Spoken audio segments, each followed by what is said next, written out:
நம்ம உறவுகளே, இன்றைக்கு வந்து திருவள்ளுவர் எழுதிய நூல்களை சிலதை பார்க்கலாம். எல்லாரும் நினைக்கிறது திருவள்ளுவராக திருக்குறள் மட்டும்தான் எழுதினாண்டு.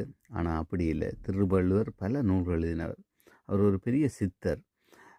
என்ன எங்கள்ட கால கொடுமை வந்து எங்கள்ட இனத்தில் உள்ள பெருமைகளை மறைக்கிறதுக்காக மற்றவர்களும் மற்ற மதங்களும் எங்கள்ட நூல்களை வந்து நிறைய மறைச்சு போட்டினோம். அப்படி மறைக்கப்பட்ட பல நூல்களில் இதுவும் உண்டு. திருவள்ளுவர் எழுதிய ஞானவட்டியானனம் 1500. இதில் வந்து ஞானம் எப்படி பெறுறதை பற்றி இந்த நூல் விவரமாக சொல்லுது. இதில் தன்னுடைய குரு வந்து அகத்திய பெருமானிடம் ஒரு இடத்துல சொல்கிறார்.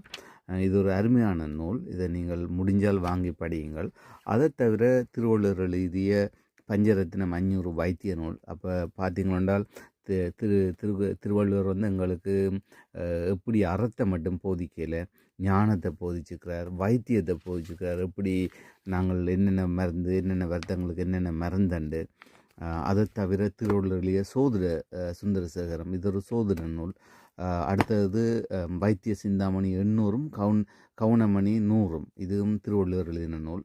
இது கற்ப நூல். கற்பமண்டா உடம்பை அழியாமல் வச்சுக்கிற மூலிகைகள் என்னென்ன சாப்பிட்டா உடம்பு அழியாமல் ஆயிரக்கணக்கான ஆண்டுகள் இருந்து இறைவன் அடைகிறது, அதில் யுகக்கணக்கில் இருந்து மற்ற சித்தர்கள் அடைஞ்ச மாதிரி நாங்களும் அந்த நிலை அடைஞ்சு இறைவன் அடைகிறத பற்றி, அந்த பரப்பிரத்தோடு இப்படி சேர்றதை பற்றி உள்ள தகவல்கள் அடங்கிய நூல்.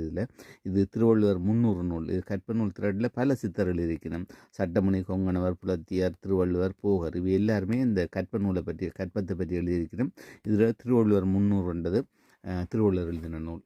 அடுத்தது வந்து திருவள்ளுவர் எழுதிய பரிமுப்பு சூத்திரம். இது முப்பும் வந்து கற்ப மருந்து தான்.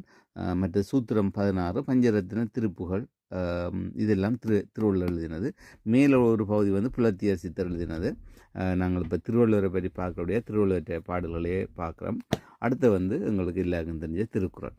ஆக உறவுகளே, எங்கள்கிட்ட அருமையான பெருமையான எவ்வளவோ தங்க புதையல் இருக்குது. இது எல்லாத்தையும் உங்களுடைய வாழ்நாளே போதாது நீங்கள் படித்து முடிக்கிறதுக்கு.